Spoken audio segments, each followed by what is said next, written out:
In front of me is Nubia Neo 5G, and today I would like to show you how you can block app notifications.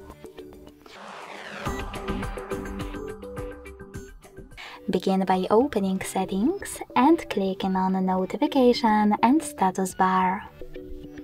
Following that, select App Notifications at the top.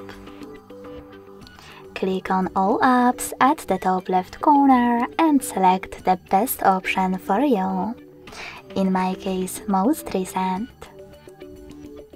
Then click on the blue switcher next to one of your apps from which you want to block notifications.